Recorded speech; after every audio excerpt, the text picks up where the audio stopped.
So, the Awaken event trailer just dropped here today. We're going to react to it with you guys and check out all the patch notes that we get with this trailer. So, let's get right into it. How does the saying go?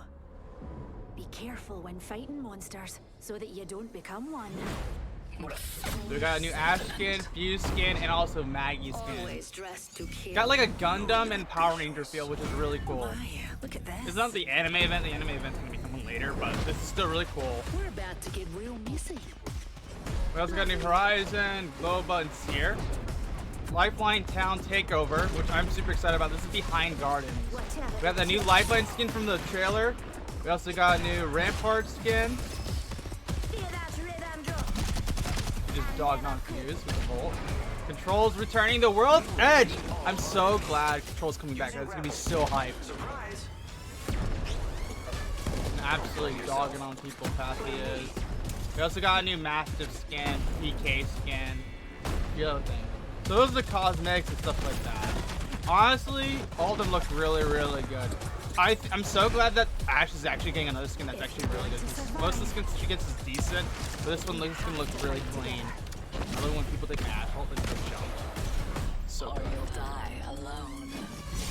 God, it's clean. And of course, let's freaking go! Valkyrie's Heirloom! I cannot wait to get this. I'm so looking forward to this. It's coming out June 21st. I plan to actually stream this event live and buy the whole Apex Legends event collection. So if you have not checked this on Twitch, I recommend you should. Link down below. I plan to buy the whole thing and do the unboxing live with you guys and then turn to a video for the YouTube channel. Anyways, let's go look at those patch notes. The Lifeline Town Takeover, of course, is going to be in between Grow Towers and Gardens. So it's going to be back behind Grow Tower and Gardens. It's going to be that in-between spot on the map. I'll actually show you a picture here where. But this is going to be really cool to play on. I don't know if the map's actually going to change on Olympia itself. I think it just will be for the game mode, honestly, actually make it like on the map too. I feel like if it's on the map and also in the game mode, I feel like it's going to be really lit. I do plan to do a video probably on this. It looks like a lot of fun. You can see, of course, some of the new skins and gun skins, which honestly look good. I think, honestly, the best ones are going to probably be that car skin, the PK skin, the Horizon one's alright. I'm not a huge fan of the Lobo one, the Ultraman one, but the Ash skin from, like, the Pacific Rim, that's good. And, of course, we got ourselves Valkyrie's Heirloom, which I am super excited to get my hands on. That's going to be a lot of fun. And of course, you can actually see the Awaken actual daily rewards, which is pretty cool. There isn't an event pack on it, but there are some skins, which is pretty nice. And of course, this is the packs you can actually buy for the special offers tab. Of course, I'm going to probably grab the actual limit breaker and also power up. That way we can save ourselves some money when we actually buy the whole event. Now, balance changes. Oh, this is interesting. So the crafter are removing the R301 and Rampage, and they're going to go back to floor loot. But the Wingman and car will actually be going in the crafter this update. What? So they're changing it halfway? Interesting. I'm actually kind of excited for that because I honestly have been crafting the R301, so that means I won't have to spend my crafting on it. But I'm also kind of upset in the long run too because I really like using the car because it's a better version of the R99 because the flexibility and the ammo. The Wingman I don't really use too much, so I'm not really too concerned, but I assume most pros would be like, oof, that's gonna probably hurt them who like using the Wingman and getting those nice clean shots off. But it's not the worst thing in the world, but it's definitely interesting to see that both of these guns are actually going in the crafter. The bow check is actually getting optic to 3 times when it's actually gold. Interesting. Mirage can now use his decoys from Valk's Skydive redeploy. Okay, so I think that's from her ulti again.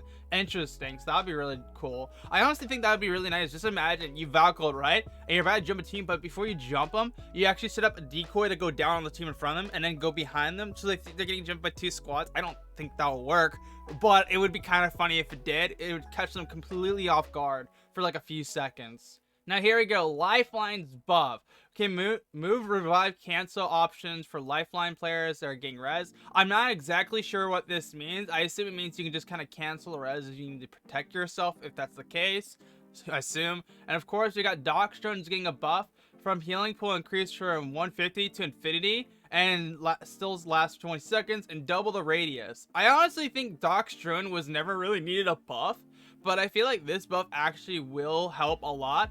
because it's kind of like giving lifeline a domain expansion. She's gonna have a bigger radius, but anything in the radius will automatically be healed for anything because there's no cap now, but of course it will last 20 seconds. So I honestly think how, depending on how this buff works, if it's like the speed of the recovery time super good, it actually could make you theoretically invincible as long as you're still inside of it. So I don't know, I don't know how this is gonna really work, but it'll definitely be interesting to see once it actually drops. I feel like this could be an insane buff, or it could be like okay.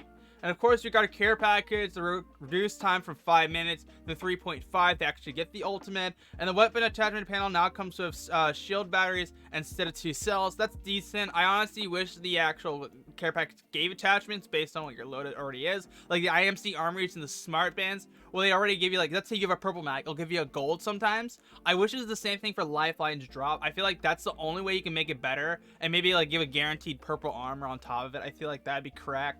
And of course, no blue indicator drop when it actually shows up on the map. That's kind of flawed because of the fact that once Lifeline actually sets a drop down, everyone in the lobby already like knows it's a Lifeline drop, because of the fact that you're gonna see a care package come from the freaking sky, and everyone in the lobby is gonna say, "Oh, that's probably a Lifeline drop." So even removing the beam is not the best. It's good, but doesn't really help her.